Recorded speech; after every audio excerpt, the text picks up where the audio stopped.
오늘 우리들에게 주시는 하나님 말씀 함께 봅니다. 에베소서 4장 1절에서 3절의 말씀입니다.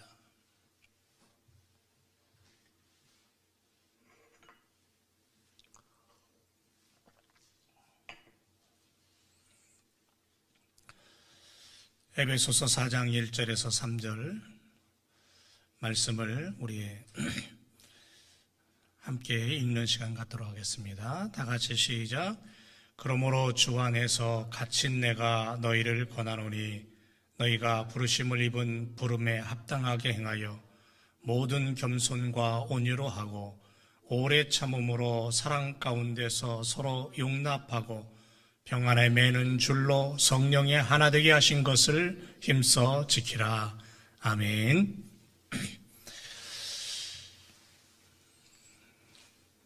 우리가 오늘도 하나님 앞에 나가 예배할 때에 어디에 있든지 우리 하나님께서 우리들 마음과 생각을 붙잡아 주실 줄로 믿습니다.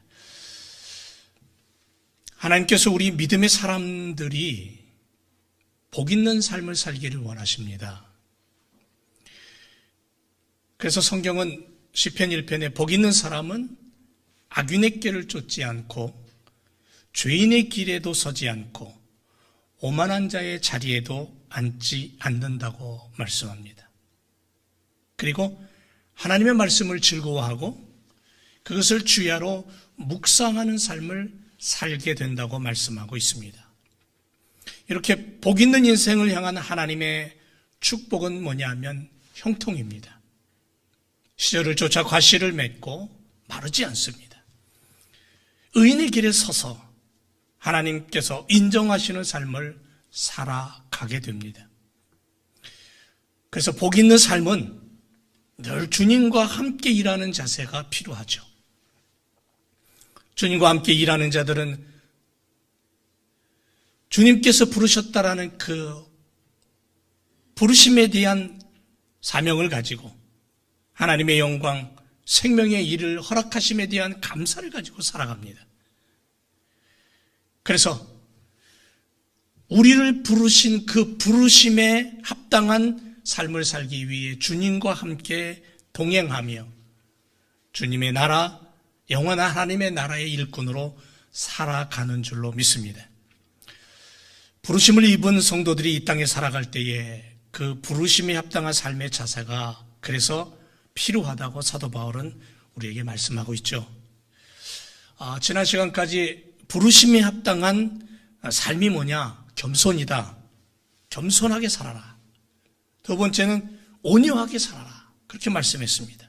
그리고 세 번째는 오래 참음, 인내가 필요하다고 사도 바울은 우리에게 말씀하고 있습니다.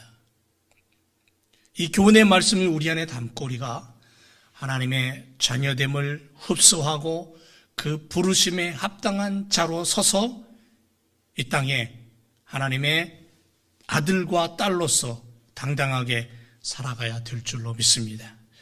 오늘은 사랑입니다. 사랑을 담아야 됩니다. 성경은 사랑 때문에 시작했습니다.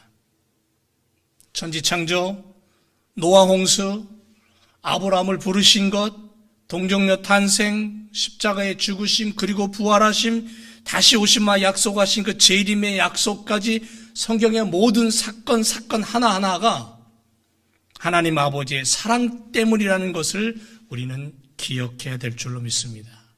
그래서 요한일서 4장 16절에 하나님이 우리를 사랑하시는 사랑을 우리가 알고 믿었으니 하나님은 사랑이시라. 사랑 안에 거하는 자는 하나님 안에 거하고 하나님도 그의 안에 거하시느니라 그렇게 말씀하고 있습니다.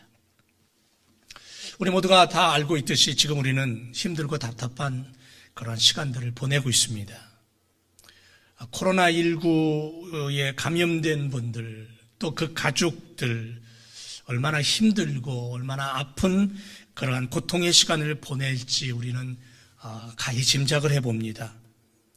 많은 사람들이 보이지 않는 바이러스로 인해서 전쟁을 치르고 있고 그럼에도 불구하고 인내의 시간을 보내야 된다라고 마음을 다 잡아먹습니다. 그런데 한쪽에서는 비판하고 미워합니다. 서로를 이상한 눈으로 바라보기도 하고 심지어 비방하기까지 하는 모습들을 우리는 때로는 느낍니다. 지난 2월 21일 뉴스앤조이 신문에 보니까 감리교회 한 교수님이 이런 글을 올린 것을 보게 되었습니다. 1347년 흑해 북쪽에 위치한 제노바의 무역기지인 카파에 전염된 흑사병 이야기입니다. 불과 4년이 지나지 않아 유럽 전체로 퍼져나갔습니다. 유럽 인구의 3분의 2 정도가 3분의 1이 줄어버린, 그렇게 회복하기가 너무 힘든, 그래서 200년이라는 시간이 걸릴 정도로 그렇게 오랜 시간 동안 아픔이 남아났던 그런 사건을 이야기합니다. 그 당시 유럽 문명을 주도했던 교회는 이 궁지에 몰리기 시작했습니다. 그래서 중세교회는 신의 분노를 성경에서 가져왔습니다. 예언자들이 전한 메시지, 그 메시지의 아주 중요한 알맹이는 빼버리고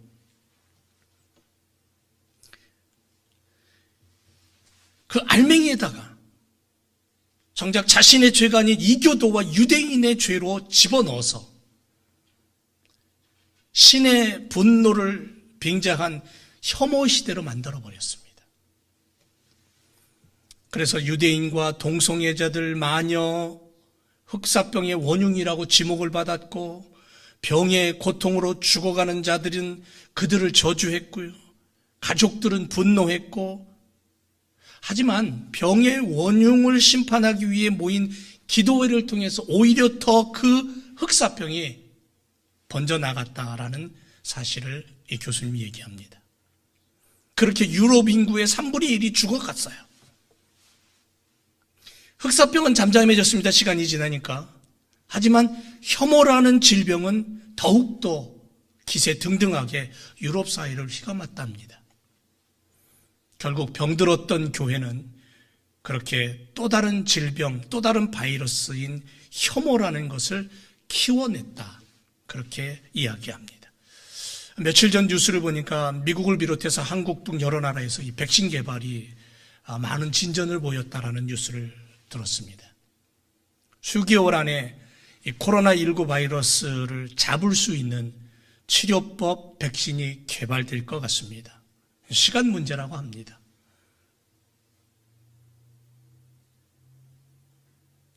하지만 우리들 안에 생겨난 비방과 불신과 이 혐오의 덩어리는 과연 얼마나 가라앉을지, 그것마저도 그냥 코로나19와 함께 사라져버렸으면 참 좋겠습니다. 예수님이 지신 십자가는 저주스럽고 혐오스러운 것이었습니다. 자신의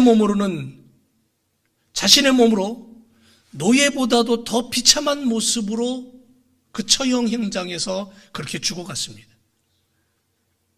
비방과 손가락질과 불신을 두수시는 사람들이 만들어가는 증오와 미움과 혐오스러운 세상 앞에 주님은 당신의 나라를 세우기 위해서 죽음의 길을 걸어가셨습니다.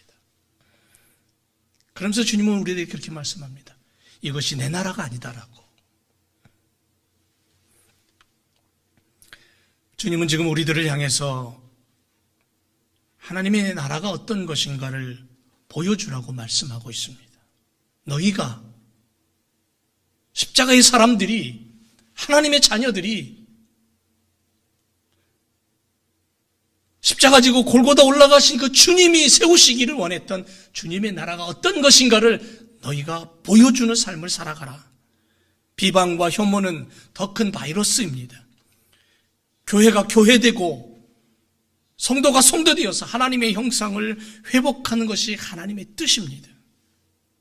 우리를 부르신 그 부르심에 합당한 성도의 삶은 사랑의 나라인 저 천국을 우리 안에 담고, 당신이 목숨 버려서 보여주시고 세우시길 원하셨던 그 나라를 우리 안에 담고, 그 주님의 마음, 그 사랑의 마음, 그 긍휼의 마음을 우리가 나누며 사는 그 그것을 내 안에 품고 숨쉬며 사는 그러한 믿음의 삶을 오늘 우리는 살아야 될 줄로 믿습니다.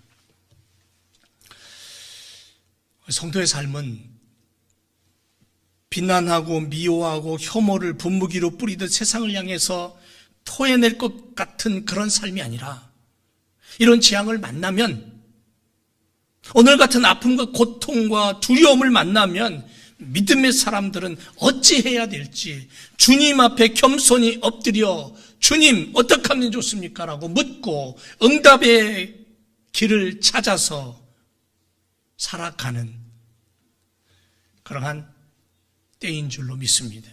그것이 믿음의 사람의 자세라고 성경은 말합니다.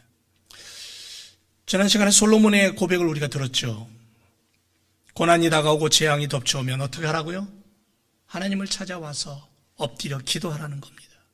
기도하면 들으시고, 기도하면 응답하시고, 기도하면 내가 해결해 줄 것이다라고 그렇게 말씀하시는 주님을 향한 믿음으로 엎드리라고 말했죠. 오늘은 우리가 이런 재앙과 이런 아픔이 우리를 덮쳐오고 우리가 고통 속에 들어가게 되면 어떻게 해야 되느냐? 성경은 이렇게 말합니다. 사랑의 품 안으로 피하라고. 사랑의 품 안으로 피하라고 말합니다. 시편 57편 1절 말씀해 보면 하나님이여 나를 긍휼히 여기시고 나를 긍휼히 여기소서 내 영혼이 주께로 피하되 주의 날개 그늘 아래서 이 재앙이 지나기까지 피하겠습니다라고 고백합니다.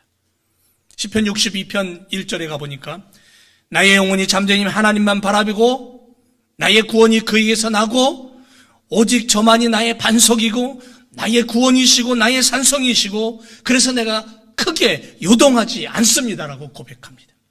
잠언 22장 3절에는 슬기로운 자는 재앙을 보면 숨어 피하여도 어리석은 자는 나가다가 해를 받는다고 그렇게 말씀합니다. 성경은 우리들에게 이렇게 말합니다. 하나님의 품 안이 가장 안전하고 절대적인 보호막이라고 말입니다. 믿습니까? 그렇습니다. 믿음의 자녀들이 세상을 살다가 재앙을 만난다면 가장 먼저 전능하신 하나님의 품 안으로 피하는 지혜가 필요한 거예요.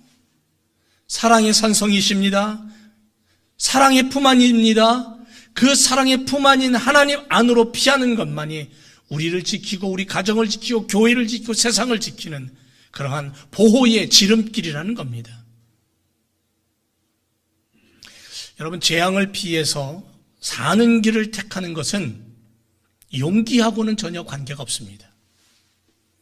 부르심에 합당한 믿음의 삶을 사는 성도들은 어떤 재앙을 만나면, 어떤 두려움을 만나면 인간의 힘으로는 도저히 감당할 수 없다는 것을 알고 잠시 피했다가 재앙이 지나가기를 기다리면서 재앙을 이길 지혜, 그 후속 대책을 기도함으로 마련하는 지혜가 필요하다는 거죠. 어디로 피할까요? 어디로 피하면 되겠습니까? 만병의 대의사 되시고 모든 인생의 생사화복을 주관하시는 하나님 품 안으로 우리는 피해야 될 줄로 믿습니다. 하나님은 언제나 당신의 사랑의 문을 열어놓으시고 기다리셔요. 늘 하나님의 문은 열려 있습니다. 그 사랑의 품 안에서만이 우리는 위기를 벗어날 수 있고 재앙을 이겨낼 수 있습니다. 이렇게 재앙을 만나거든 하나님의 사랑의 품 안으로 피하는 지혜로운 삶의 모습을 가져라. 그리고 하나님의 그 아버지 하나님의 사랑을 입은 성도들은 그 사랑을 서로 나누고 서로 용납해라. 오늘 사도 바울은 우리들에게 그 이야기를 하고 있습니다. 사랑 가운데서 서로 용납해라. 다른 일을 위해서 자기를 희생하며 다른 이의 유익을 위해서 나의 것을 미루어 두어라. 상대방을 하나님 아버지의 사랑을 가지고 겸손과 온유와 오래 참음으로 서로 용납하지 않는다면 그리스도의 몸된 교회는 결코 유지될 수 없다는 얘기죠. 사랑 가운데서 서로 용납하라고 말씀하고 있습니다. 그 의미가 뭡니까? 사랑을 받고 사랑을 먼저 알게 된 우리들이 그 사랑에 대한 감사함으로 나아가라는 얘기예요. 감사하는 마음으로 서로 고백할 때 그 감사는 사랑의 꽃을 피우게 되고 열매 맺게 되어 있기 때문에 그렇습니다. 여러분, 여기서 서더벌이 말하는 용납하라는 단어를 가서 원어에 가서 깊이 해석을 해보면 무슨 뜻이냐면 다른 사람을 있는 그대로 받아들이고 이해하는 관대함을 가지라는 거예요. 다양함을 가졌다라는 거죠. 여러분, 교회 안에는 다양한 사람들이 모여 있습니다. 나와 다른 생각과 다른 삶의 방식을 가진 지체들이 많다는 것을 알아야 돼요. 여러분, 나와 다르다고 손가락질 하지 말라는 얘기입니다. 나와 색깔이 다르다고, 우리와 방식이 다르다고, 생각과 행동이 다르다고 비방하거나 혐오스러움으로 공격하지 말라는 거예요. 십자가는 이러한 모든 것들을 용납하고 인정하고 받으라고, 그래서 십자가가 있는 거예요. 특히 에베소 교회는 순수한 이방인들과 디아스포라 유대인으로서 복음을 듣고 성도가 된 자들로, 이 에베소 교회는 문화적, 종교적, 사상적 배경을 달리하는 사람들이 모여서 그리스도 안에서 하나의 공동체를 이루고 있었던 교회예요. 어쩌면 이민교회의 모습과 같을 겁니다. 오늘날 우리들의 이러한 상황 하에서 상대방을 그리스도의 사랑 안에서 겸손과 온유와 오래 참음으로 서로 용납하지 않는다면 그리스도의 몸된 교회는 결코 올바로 세워질 수 없기 때문에 에베소 교회를 향해서 사도 바울은 그렇게 권면하고 있는 거예요. 여러분, 지금 코로나19 바이러스로 인해서 10분에 1명꼴로 세상을 떠난답니다. 통계적으로. 인공호흡기가 95만 개가 필요한데 아직 턱없이 부족하다. 오늘 아침 미국의 확진자는 12만 4천 명이 넘었습니다. 그래서 너나 할 것 없이 거리 두기를 이야기하고 외출을 자제해달라고 그렇게 권고를 합니다. 뉴욕, 뉴저지, 커네티컷. 커네티컷은 우리와 거의 붙어 있잖아요. 똑같잖아요. 이러한 상황에서 우리는 좀 더 인내를 가지고 이 상황을 하나님 앞에 엎드려 기도하며 지혜를 구해야 될 때인 줄로 믿습니다. 모두가 다 예민해져 있어요. 조금만 건드려도 이제는 막 분노가 솟아오를 그러한 시점인 것 같습니다. 이럴 때에 하나님의 사랑을 받은 성도들이 부르심에 합당한 삶의 자세로 그 사랑을 가지고 서로를 용납하고 교회 공동체를 바로 세우기 위해서 우리들의 가정과 우리들의 이웃을 서로 아끼고 사랑하는 마음으로, 소중하게 여기는 마음으로 그렇게 우리의 마음에서부터 하나님 앞에 간구하며 오늘도 우리가 믿음으로 우리의 삶의 자리에 서야 될 줄로 믿습니다. 그렇게 애씀이 필요하다는 거예요. 사도 바울은 오래 참음을 말씀하면서 중요한 한 가지를 빼먹지 말라고 말하는데 그게 뭐냐면 사랑이에요. 용서는 사랑을 기본 바탕에 두지 않으면 안 된다는 거죠. 사랑 가운데서 그렇게 말합니다. 사랑 가운데서 70번씩 7번이라도 용서하는 것은 뭐냐면 반드시 사랑이라는 것이 돼야 된다는 거죠. 그게 앞서야 된다는 거예요. 주님의 몸된 교회가 하나님 나라로 성장하기 위해서 가장 필요한 건 뭐냐면 주님이 우리에게 보여주신 사랑이라는 거예요. 그 사랑으로 오늘 우리들의 이 어려움도 바라보고 하나님 앞에 엎드려야 된다는 거죠. 생각해 보세요. 사랑 없이 하는 용서가 과연 얼마나 지속될 수 있을까? 얼마나 오래 갈까? 얼마 못 갈 겁니다.